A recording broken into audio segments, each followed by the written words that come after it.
Why your identity can't be tied to your business results. In this video, I want to share my own struggle with a performance-based identity and how rooting your identity and vision in something that is transcendent and eternal gives your life more meaning and purpose in the day-to-day things that you do.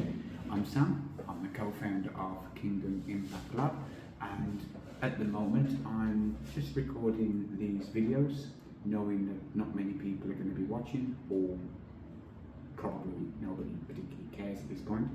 But for me, it's a way to develop my own understanding of these topics and to explore these ideas on a deeper level. So when I eventually do reach the point where people are watching my videos, I'm going to be able to articulate certain concepts more succinctly. So the videos are completely unscripted. If anyone's watching, I hope you enjoy what I talk about. So first of all, I want to talk about my own struggle with performance-based identity. I want to talk first about what I actually went through as a freelancer for several years, and then owning my own marketing agency. And I also want to be open and transparent about the struggles that I am currently experiencing at this moment in time when I'm recording the video. So first of all, what exactly is a performance-based identity? Well, a performance-based identity is we will be comparing our self-worth as individual humans made in the image of God to our worldly success.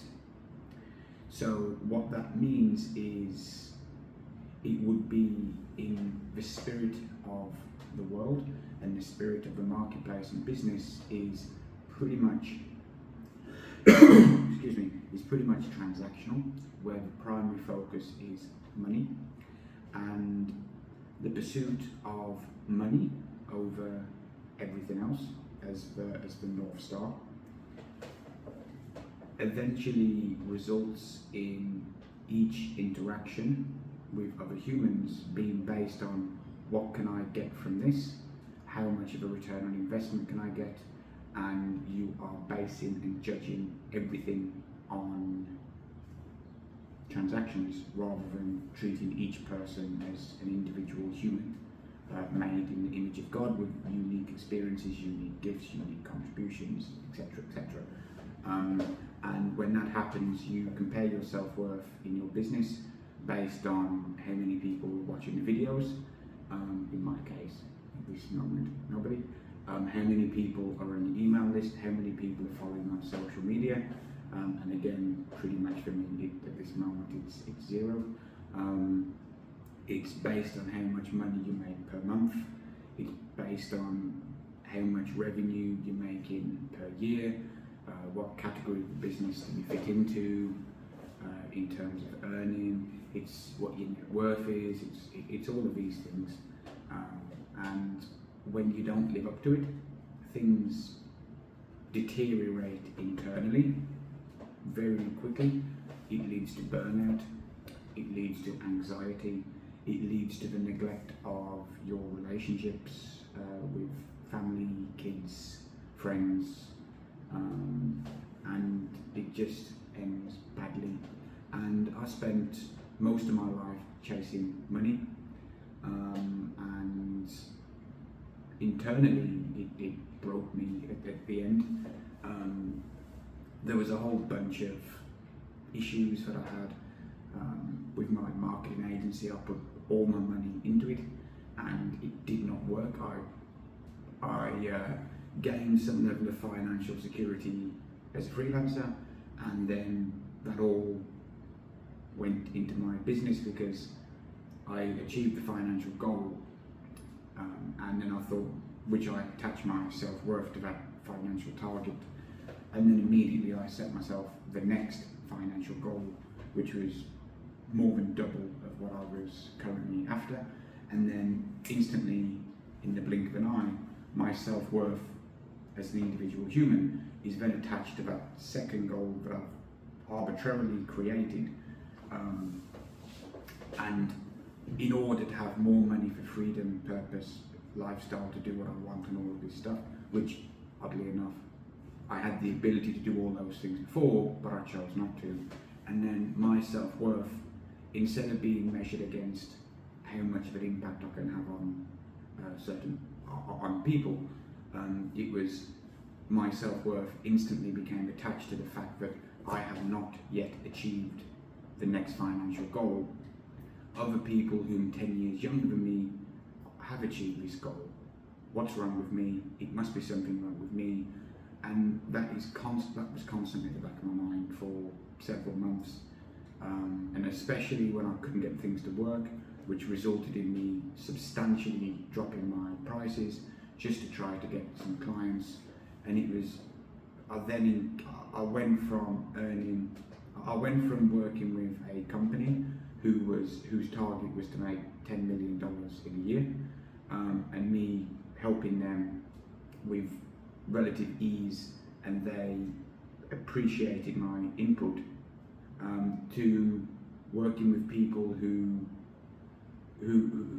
well, they don't even want to pay me $50 an hour for my work, and it's just, it was just a downward spiral and ended badly. And that's the risks of measuring your own identity tied to your business results, because so many things are outside of your control.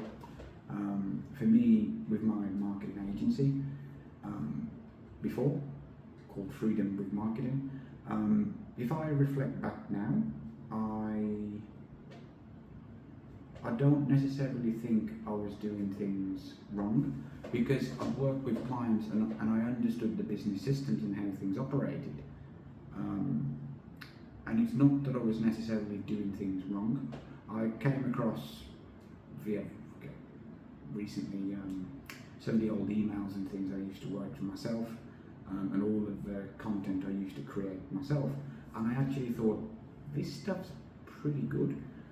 At the time, I did not value the content I was creating, because, well, you can't see the forest through the trees, so to speak, when it's your own business. Well, at least that was my experience. And reflecting back after seeing it now, a year, 2 years later, there's nothing really wrong with it. And looking at the strategies and the systems that I was trying to build, they kind of should have worked as well.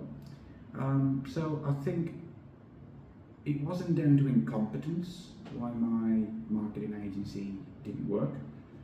I think a lot of it was down to bad luck in many ways, because for such a long time I was involved in copywriting, helping improve offers, providing consulting, providing emails, providing all of the strategies. And then suddenly AI comes about as I'm building my business, and then in hindsight I can see that clients viewed me through the same transactional lens that I viewed them, which is as you'd expect, and they viewed me as merely the implementation of something in their business in order to make them a return on investment as fast as possible. And so the implementation in this case would be coming up with the strategy, creating the email assets, managing the whole system from start to finish, and providing the feedback and coaching and mentoring along the way in order to make them the sales. It was merely the implementation of it, rather than actually viewing what I considered my value, which was all of the experience that I'd had in life, all of the extra things that I did, all of the small things that I could offer my insight on. Well, I think one of the reasons why I failed is, why would somebody want to pay my high ticket fees when they can just get someone to do it on using AI? And I think in many ways that was the downfall for me.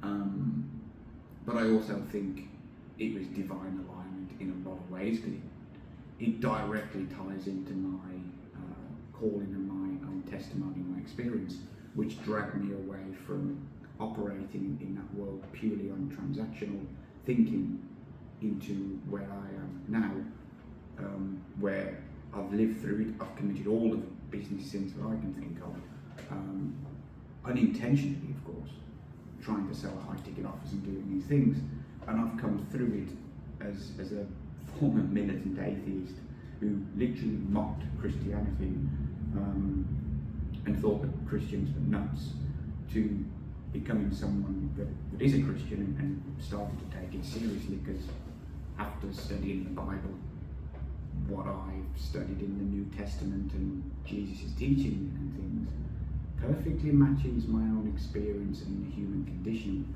So there's something to it. I was clearly wrong all those years. And now I've come through that, and I'm now trying to build Kingdom Impact Lab as a way to help other people that might be experiencing something that I went through in the past. Well, that's led me to this position now, because one of the things that in order to identify what your unique mission is in life, you have to identify, it's kind of the intersection between what you're passionate about, what your unique gifts are, and the need that you need to fulfill. And this was in a book that someone at the church gave me to look through, and just this morning I've looked through it because I'm struggling with things. And this does directly tie into what I've been saying. And it's to find that intersection, the sweet spot between your passions, your gifts, and the needs you're going to fulfill. Well, my passions is learning, study, advancing my own knowledge and understanding. That's what energizes me, that's what I love to do. And my gifts are about pattern recognition, developing concepts and creating frameworks and things based on the research that I've done and what I've studied. And then what I'm trying to do is to develop my teaching ability so that I can communicate these complex ideas in ordinary ways that people can apply. And I'm passionate about that.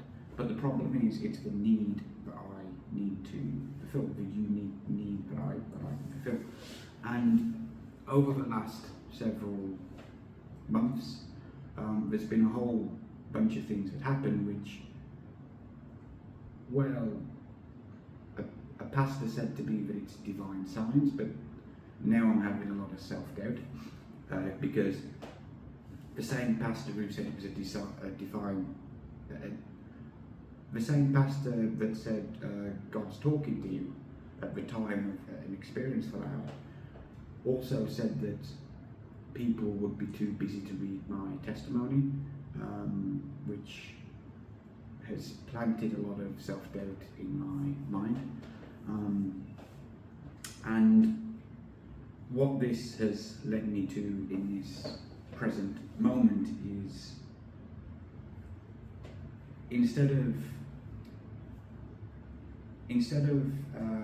focusing on what my passions are and what my gifts are, and pursuing that, even though nobody's watching, it's starting the performance-based mentality of the world slowly starting to creep in again, and I'm starting to have the self-doubt of, well, did I really experience all these things, or was it me trying to attach meaning to it? I'm asking myself a question that if a pastor who are paid a premium to build the website shows no interest or enthusiasm about my testimony or my story or what I've been through and how I want to help people, and I asked him if he could share it, if he knew anyone that might be interested in reading my story, and he literally said to me that, in a joking way, that I don't think any of the people I know would have the time to read it because they're too busy. They're far too busy to read it, and it's sort of that kind of planted a huge amount of self-doubt on whether I'm actually following my own purpose, because the question here is that, am I trying to do what I want to do at Kingdom Impact Lab to follow my calling and unique purpose, or am I now going to decide to change what I'm doing, which would, because I guess what I'm trying to say is, as a result of the pastor saying that to me, I'm starting to compare myself again to other people, looking at other businesses that I'm coming across. I'm starting to question myself as, well, this is what I believe to be my calling, or I'm at least going in the right direction. But now I'm coming across other people and other businesses that are doing similar things, that are way ahead of me, and I'm kind of thinking that the things that I want to teach and would build a business around, these people are giving away for free. How can I kind of compete with that? I'm starting to think that all of the things that I've gone through, people aren't interested in, and therefore, what's the point, kind of thing, when I could revert to something that I am good at and I know my skills lie, which would be business consulting to some degree. And then it's sort of at this crossroad here. I know which path I'm going to take. I know what I'm going to do, and I'm just looking here at my notes as I'm kind of processing what I'm talking about. But basically, what I'm trying to say in this video is that even for me, someone that has a relatively strong mind and strong focus and whatnot, I've hit one bump in the road, and deep down I know what I need to do next, but yet as a result of this one bump in the road, I'm now drifting back down the slippery slope of performance-based identity, and I'm starting to think that all of the experiences that I've gone through this year, so maybe over the last 9 months or so, and then all of the time before that as well with my business and everything I've suffered through, and then I've put in well over 1,000 hours in the last 9 months, thousands of hours, because of how obsessive I've been about working on myself, developing what I'm doing, and how hard it actually is with a young family, with homeschooling, while trying to be the best husband I can, and all of this. I'm now starting to think that all of that was a waste of time. Should I have been using that time to actually generate revenue, so we don't have to start selling our investments, our long-term investments for our future, in order to just to pay for our month to month, and then invest in the business? That should I have been using that time to actually find another stable client or get some clients, so we don't have to do that, so we can focus on our future? Because the impression that I'm getting now, which I don't think is true, but this is the impression and this is the feeling I've got now, and again, let me add that feelings are not real, is that it was a waste of time. I should be focusing on mine and my family's long-term financial future at the expense of following something here where there is no certainty. I feel out of my depth. I'm extremely vulnerable, and on top of that, my expenses keep increasing. through business things I need to do, I have to sell assets I've worked so hard to get for my financial stability in the future, in order to invest in something that nobody seems to care about. And that is where I'm at now. I don't believe this is true in terms of the feelings that I'm going through. But the point is that I'm very happy and open to talk about this openly and vulnerably, because it's helping me process what I'm going through. Also, that no one's watching, so that's probably a good thing too. But the lesson here is that you need to proactively fight against this, because as soon as you hit some kind of a bump in the road, you will revert back to your old ways if you don't proactively do something about it, which is exactly what I'm doing. And then it kind of leads down the slippery slope of making decisions based on ego and your own worldly, fleshly wants and desires and needs, instead of focusing on eternal goals and perspectives. And so if this can happen to me now, after I've lived through this and I can see exactly where I went wrong to some extent, and I certainly know all of the business sins, well, a lot of them, that I've committed, and there were a lot of them unintentionally, of course, setting my high ticket offer and setting clients high ticket offers and things. If I can look back and see through the lens of what I've gone through and the mistakes I've made, and I'm still feeling that now, then I strongly suspect that this is kind of a universal thing for other people. So that's all I've got for you. If you do feel anything similar to what I have in this video, feel free to reach out, and I'll be happy to talk you through things. That's all. See you next time.